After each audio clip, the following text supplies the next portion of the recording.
Гаилә ул җылы учак, мәхәббәттән дөрләгән. Бердәмлек, хөрмәт, бергәлек һәр кешегә үрләгән. Хөрмәтле тамашачылар, без гаиләләргә багышланган Иге илтүче юл тапшыруын башлап җибәрәбез. Сезне бүген Саба районының Сабабаш авылында яшәүче Шәкүровлар гаиләсе белән таныштырмакчы булам. Әссәламәгаләйкем. Ни хәлләрдә яшәп ятасыз? Вәгаләйкүм әссәлам. Әйдәгез башта танышудан башлыйк инде һәр вакыттагыча. Бу безнең әниебез Соня була. Тормыш иптәшем Гөлнара. Улыбыз Камил. Аннан соң Милана белән Эмиль.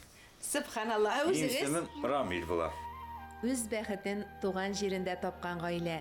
Әти-әни киңәшен тотып яшәгән нигездә әнә шулай төп йорт гөрләп тора. Без 3 братлар, мин иң бәләкәй инде, төпчек дип атала бит инде. Электән бит инде калган төпчек малай төп йортта калырга дигән. Менә шу фикер белән инде. Авылдан китү дигән уй бөтенләй башкала кереп карамады. Һәр гаиләгә кайчанда булса нигез салына. Олы Кибәче авылы кызы Гөлнара белән Сабабаш авылы егете Рамил 2000 елның август айында гаилә корып җибәрә. Ул вакытта Гөлнара Сабада кибеттә эшли, Рамил районда тәртип саклаучы. Белүемчә, опека бүлеге аша сез балалар алырга мөрәҗәгать иткәнсез. Кайчан булды ул, ничек башладыгыз, кемнән тәкъдим ителде? Тәкъдим безнең күбрәк улыбыз Камилдән булды инде. Ул безнең гаиләдә бер генә бала бит инде. Ничектер энем яки сеңлем булуын телим дигән сүзләр әйтелде. Әйткәли башлады Әйткәли инде. башлады. Шуннан без дә инде уйлаштык тагын бер кыз бала алырга дигән уй килде инде безнең башка. 7 кат үлчәгәч кенә бер кат кисәргә кушкан илгәрләребез. Бала язмышын хәл иткәндә бигрәк тә. Төрле фикерле кешеләр булды инде. Барсында бит тыңласаң, кешенекен тыңла, үзеңнекен эшлә диләр бит. Берсе дә начарлык әйтмәде, молодцы, курыкмыйча алган өчен дип бөтенесен мактады. Теге. Например, миндән булмас дип әйткән кешеләр дә булды. Без башта опека бүлегенә бардык монда үзебезнең районга. Бик үрнәк гаилә, бик каты тәрбиялиләр, карыйлар балаларын. Бик риза булып алдылар балаларны, үзләре килеп кирип менә шундый ниятебез бар иде дип килделәр алар. Шун менә әти белән әни кулга җитәкләшеп кирделәр, отделга инде безнең килеп кирделәр, матур итеп. Аннары укыдылар, укыгач заключение язабыз, бит заключениелар язып, үзләре шушы күңелгә ошаткан балаларны алдылар. Күңелләренә ошаган балаларны Шәкүровлар Лаеш районы ятимнәр йортында таба. Беренче килгәндә Миланы күрә алмадык. Аннан соң аңлап мәктәптә, потому что Эмильне сразу бүлмәгә алып керделәр дә и менеп тә утырды наша иттереп. Ничә яши Эмилгә? 5 яшь. 5 яшь. Ул вакытта 5 яшь иде. Милана 10 яшь иде. Белә торган булган иде Миланы. Миланы син дәрестә нинди дәрестә ең соң аңладыңмы инде әти-әниле булганыңны? Шатландыңмы? Иә. Нәрсә дип әйттеләр сиңа?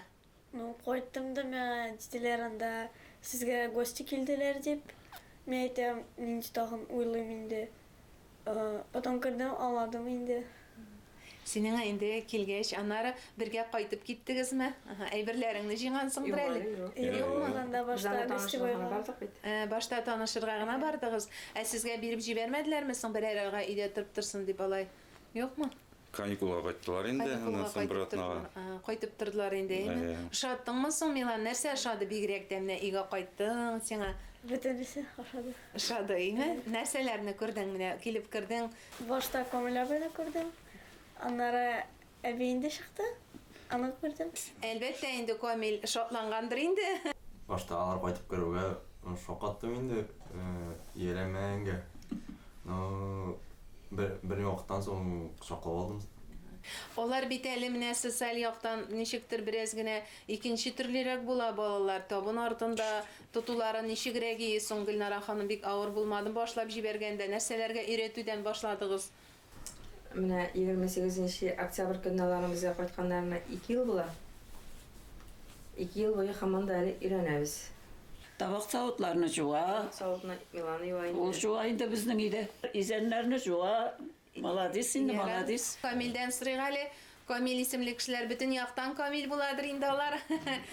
Син инде нинди киңәшләр бирәсең менә сеңлеңә, энеңә. Алар бит инде синән дә үрнәк ала. Иң беренчедән әтиәнең сүзен тыңларга инде. Аларның битләренә кызыл китермәскә. Энекәш белән сеңелкәш алып кайтырга сәбәпче булган Камилнең үзен дә Шәкүровлар тәрбиягә алып үстергән. Уллыкка алганда аңа нибары 40 көн була. Ә хәзер ул аграр университет студенты, урман хуҗалыгы белгечлегенә укый. Әти кечкенәдән үк эшкә өйрәтте инде мине. Уже 4-нче ел мин үзем сварка белән эшлим. Әтигә бик зур рәхмәт инде. Аның өчен өйрәтте, булышты. Әтисенә генә түгел, әнисенә дә рәхмәтле Камил. Әле киләчәктә укып бетергәч тә авылга кайтырга җыена. Авылда яшәү миңа күбрәк ошый, шәһәргә караганда. Мин монда үземне ачык җирдә шикелле хис итәм. Шәһәрдә кысынкы минем өчен. Кичкенә чактан авылда үскән өчен шәһәр кысынкы шикелле сизелә миңа. Кеше дә күп булганга, машиналар да күп булганга, шуңа күрә авылда миңа рәхәтрәк. Үземнең алдагы тормыш буенча әлегә әйтә алмыйм, миңа чөнки укып бетерергә кирәк әле башта. Укып бетергәнче нәрсә булган әйтеп булмый. 2 елым бар әле чөнки 3 елга монда авылга точно кайтачакмын, целевой белән киткән өчен. Рамилнең дә, Гөлнараның да бар тапканы балаларга. Алар өчен чит бала юк. Өчесе дә үзебезнеке диләр. Нәрсә этәрде сезне менә шушы ятимнәрне әтиле, әниле итәргә беренче чиратта? Рамил әфәнде, сезне нәрсә этәрде? Семьяга алып үстерәс килде инде менә. Теге балаларны. Бер-ике баланы булса да гаиләдә Тәрбияләп, тәрбияләнәчәкләр була берсә. Тормышка яраклы үсәләр бит инде алар гаиләдә. Барыбер эшкә өйрәнеп, гаилә бөтенлеген аңлап, күреп, тоеп. Кайсы бер чакта ачуланып талабыз инде гел йомшак кына да булып булмый. Бәлки Милан әйтер менә, ничек? Ялгыш була инде ул шундай бик каты инде түгел. Гел дөрес кенә битеп булмый, булып битеп булмый, нәрсә дип юатасың әниең сине? Или син әниеңне юатасыңмы? Бер-беребезне юатышабыз инде. Бергә җылап та алар инде шунда. Балалар инде барысы да шаярырга да ярата, ялгышып та җибәрә. Менә әти-әни нинди булырга тиеш? Гомумән, теләсә нинди баланы тәрбияләгәндә, алганмы, алмаганмы, ансы мөһим түгел. Сабырлык кирәк инде. Сабыр төбе сары алтын әйме? Шул вакытта психолог та буласы, шул вакытта укытучы да буласы монда. Дәресләр хәзерләргә дә кирәк инде. Дәресләрне дә хәзерләргә. Миланы хәзер инде үзе хәзерләй. Татар телендә менә өйрәнеп китте, субханалла Менә бит 1 грамм бер мидри бит ул, субханалла. Менә булса дикми шул. Өйрәнә Алла версә. Ну, аңлый ул, аңлый. Эмиль быел 1нче сыйныфта укый икән, бу әти-әнисенең мөгъҗизага тиң тырышлыгы нәтиҗәсе. Сәламәтлегендәге тайпылышларны бетерү өчен кулыннан килгәннең барында эшли Шәкүровлар. Үз аякларым белән йөреп торгач, 83-не тутырдым хәзер, 84-кә киттем. Аллага шөкер, Аллага шөкер. Безнең өйнең зур йозагы инде ул, Аллага шөкер. Аллага шөкер, бик бәхетле, бик бәхетле. Бик зур рәхмәт аларга, что безне алдылар, куркытмадылар инде. Бик яхшы алар. Яратам аларны инде. Уртак фикергә килеп, шушындый балаларга тәрбия биргәнегез өчен сезгә бик зур рәхмәт.